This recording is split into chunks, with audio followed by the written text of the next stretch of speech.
Inilabas na ng OPM Band na Dilaw ang kanilang debut album. Bukod sa new music, layon din daw nito na mas makilala pa ang kanilang hometown.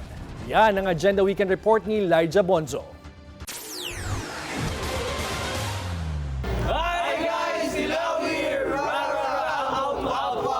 It's finally out. Ito ang unang album ng Filipino rock band na Dilaw at tinawag nila itong Rarara. Hango sa salitang tara dahil ang mga kanta raw ay nanghahalina at sumasabay sa paglalakbay sa kalsada at ng buhay.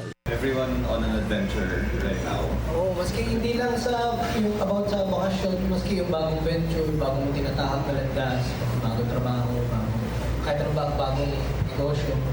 Siguro, yun, adventure pa rin yun. Kwento pa ng grupo na katulong ang maikli nilang hiatus para makapag-reconnect sa Baguio na kanilang hometown. Rarara din daw ang album kung saan makikita bilang reference ang ilang lugar sa Baguio, katulad ng night market at swan boats para sa Burnham Park. Pero bukod sa sikat na tourist destinations, layon din ng Dilaw na mas maipakilala pa ang Baguio beyond its attractions. Ibinahagi rin ng banda ang mga pinagdaanan nila noong binubuo nila ang kanilang unang album.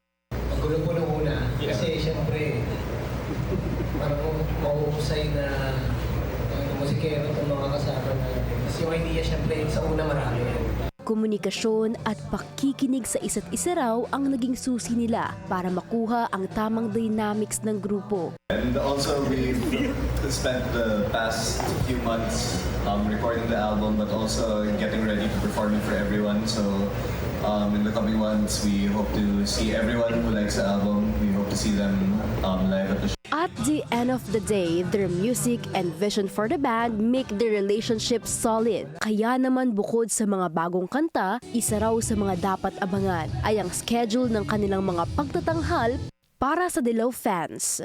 Para sa Agenda Weekend, Lyja Bonzo, Billionaire News Channel.